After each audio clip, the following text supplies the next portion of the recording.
Welcome to the Healthy Compulsive Project podcast, where you can take a deep dive to explore the pitfalls and potential of the obsessive-compulsive personality, offering hope and help for perfectionists, workaholics, micromanagers, type A personality, and control freaks.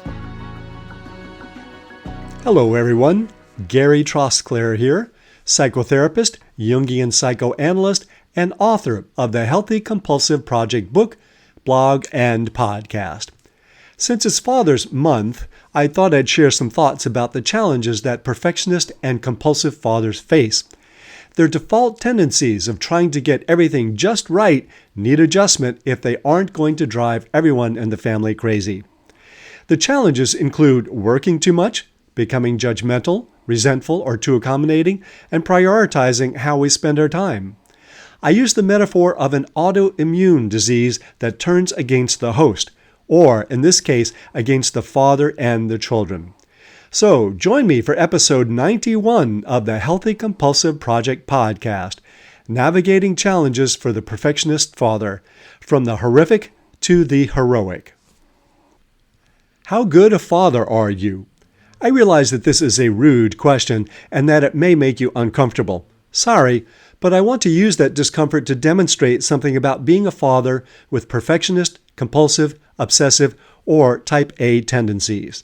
To someone already sensitive to how good, competent, or hardworking they are, this question evokes the tension many men feel when they become fathers. It's a question that often runs in the back of their minds. Fatherhood becomes a stage in which their goodness feels tested. Whether conscious of that drama or not, perfectionist fathering can either divert attention from their child or bring fruitful attention to what makes for good fathering. Will their inclination to be providers, protectors, and models make them rigid or flexible, controlling or comforting, horrific or heroic? The desire to be a perfect father will, ironically, make him very imperfect because he may then feel pressure to work too hard at it. And I hope it's obvious that the father who tries to make his child perfect will fail in that drama. For men who have these compulsive tendencies, becoming a father is a crucible, a period which can make or break their psychological well-being. Well, okay, that's a little dramatic, I admit. But fathering does set up challenges that can either diminish your need for control or pump it up with steroids. It pushes all the buttons that say you should, you must, and you will. Extremes ensue and results vary. My comments today are expressed mostly in traditional gender terms, but they're really about the father role, whoever it's played by. Let's respect that women may take on roles that were usually done by men in the past, and men may take on roles usually done by women in the past. The challenges that I discuss here can be felt by anyone who takes on the traditional role of father, and families that have two fathers can experience these issues as well.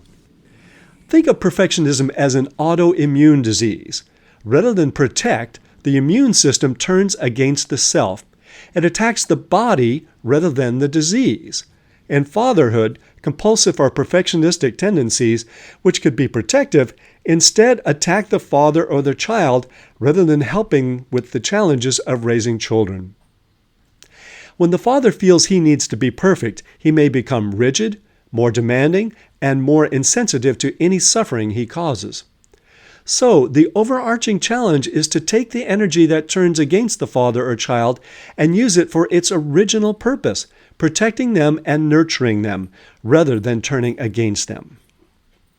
For these men, fathering is like exposure therapy. Being subjected to the frequent chaos can help them come to terms with it, though the unpredictability of real fathering can make it a daunting challenge. While pre-baby, you might not have tolerated a kitchen counter that wasn't pristine, alleviating such terrors become less of a priority as you contend with other challenges like poopy diapers, snotty noses, and, eventually, unruly, smartass behavior. You're forced to choose your battles. Real-life fathering can shift your values and force you to be more intentional about where you invest your energy. You may learn to appreciate and be satisfied with simpler pleasures. And if you don't shift your values, The drama becomes a tragedy rather than a feel-good story about a hero succeeding.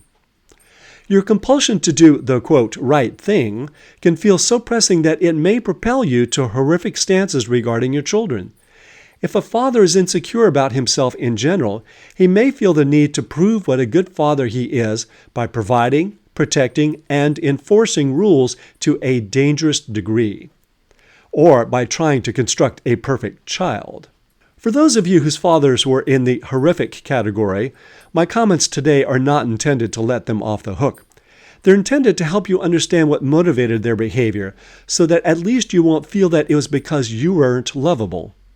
While I am exploring the issue of compulsive fathering as good intentions gone wrong, we also need to acknowledge that damaging fathering can also be caused by pure selfishness.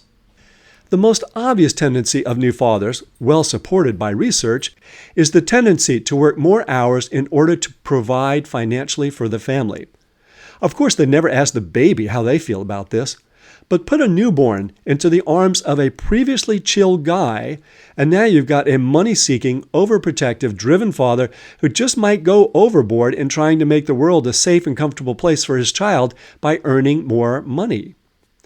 While this is a universal phenomenon, men who are the worker-doer type of compulsive are most at risk of abandoning their family to, quote, take care of them. Having a child can activate dormant workaholic tendencies. It can also serve as an excuse for the father to do more of what he's most interested in. The supposed need to work long hours for the family may be a justification for spending their time doing what they're most passionate about. Most compulsives have a deep need for mastery, whether that's achieving a baseball batting average of .325, beating the stock market, or building a new online platform for race car drivers. That passion may override their concern for their children, and they might rationalize it as if it were for their children. It's better for a father to acknowledge his passion for his work and model pursuing it, rather than trying to make it look like he's really taking care of others. We should also note that financial pressure may be so real and so pressing that a father may actually need to succeed in his career, work long hours, or even move away to get work to support his family. Those of us who do not need to do so are privileged. Most of us embark on fathering with the fantasy of passing our wisdom and principles down to our children. Don't count on it.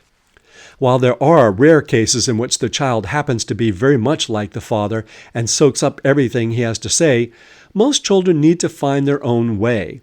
Except to the extent that you actually model those values rather than trying to shove them down their throats, their need to be independent and authentic will override your instruction. It's similar to how therapy works. It's less about putting reasonable ideas into patients' heads and more about identifying what blocks them from accessing parts of their personality. The goal, in parenting and therapy, is to help children and patients become whole and to help them live more flexibly and freely, not to create clones. And here's where the horrific possibilities come in. If a father feels it's his duty to shape his child, he can become quite severe in his efforts to accomplish it. This is especially true of the teacher, mentor, bully, boss type of compulsive. No light touch there. This can lead to verbal and physical abuse as well as withholding affection and support. If you want to see a good example of this, you can either watch the film or read the book The Great Santini. While it doesn't happen often, fathers can go to the opposite extreme as well. I've seen some whose compulsive strategy is to try to control the child by being nice to them. This is the server friend, people-pleasing type.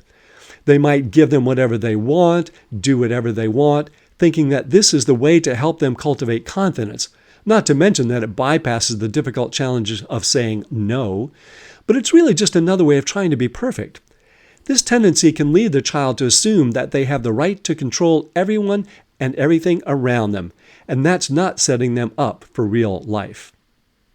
Another challenge for many perfectionist fathers is that they feel they are working incredibly hard for the family, but their efforts are unappreciated, if not dismissed. To their partner and children, it might seem that concrete issues like having money, hot water, and a working automobile are prioritized over softer issues like play, patience, and affection. To the father, The fact that they can buy food, take a warm shower, and drive to the volleyball tournament seems taken for granted.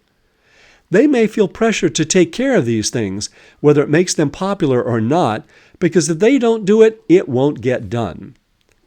The danger here is that while there is a reality to the need to take care of the practical matters, an extra layer of victimhood and righteousness may start to erode their relationships with their partner and their children. This calls for self-discipline not to become childish or passive-aggressive, and to remember that the purpose in taking care of matters is not to be seen as wonderful, but to care and provide for loved ones. This can be heroic. Solving the problem requires communication with the partner before resentment takes over. Another challenge for the compulsive father is to prioritize the truly important over the merely urgent. This goes against the perfectionist imperative to be efficient and productive. Imagine the conflict inside the father. Fixing the leak from his son's window feels urgent, and in fact probably is. Getting down on the floor and playing with him does not feel urgent. So, guess which one gets priority? Even aside from how urgent tasks are, not all fathers come equipped with a capacity for child's play. For them, play consists of balancing the checkbook, tweaking the investment accounts, and repairing the fence. Is this just who they are and they can't really do any better? Or is it just avoidance of what feels to them like an unpleasant task? It can be both. And here I want to call attention to how growth mindset and fixed mindset affects how we parent our children. Growth mindset is the perspective that we can learn to live differently and improve our skills, whereas fixed mindset believes that your capabilities are mostly determined genetically. While researched largely in terms of academic and intellectual growth, growth mindset also applies to social skills and parenting. Cool. But here's the real question. Can a perfectionistic or compulsive man learn how to play with his child? To do so requires a loosening of his seriousness, efficiency, and judgment. My observation is that men can learn to change their behavior, though it may not always feel comfortable or natural at first. But if the perfection and compulsivity are applied to learning to play with abandon, then you've got a chance. The final question, what is fathering for? I can't tell you everything you should and should not do as a father, but as a general guide, I will suggest that as you think about how to use your perfectionist, compulsive, or obsessive traits in a positive way, that you think about what fathering is for. If you want to be the best father you can be, ask yourself, why am I doing this? And here I'll offer some alternatives for you. So that your children survive? To make yourself immortal? To have an extra pair of hands to put out the trash? To prove your goodness? Or so that they can realize their potential and live fulfilling lives? To build a family where people love, support, and enjoy one another? Or finally, to take pleasure in witnessing a child blossom? Having that set of values in place will serve you well every time you feel the pressure to let perfection get the best of you rather than bring out the best in you. My father passed away at 95 this winter. By his own description, he had a happy and adventurous life. He was not obsessive, compulsive, or type A, though he was driven enough to achieve a much higher standard of living than that he was born into. Still, he had good advice for those of us who are perfectionist and compulsive. I interviewed him for StoryCorps many years ago, and he seems to have known who he was talking to. Here was his closing advice for me in that interview. Here I quote, "You can't do everything. You need help. Family is important. You're going to make a hell of a lot of mistakes in life. You've just got to learn from them and move on." And he lived what he preached. His patience with my mistakes was priceless. You can find transcripts of this podcast with links to research sources and lots more at the Healthy Compulsive blog, www.thehealthycompulsive.com. If you'd like to subscribe to the Healthy Compulsive podcast, hit that subscribe button.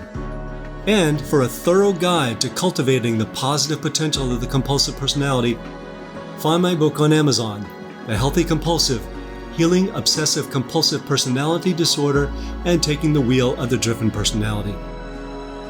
And if you find any of these helpful, let others know by leaving a review.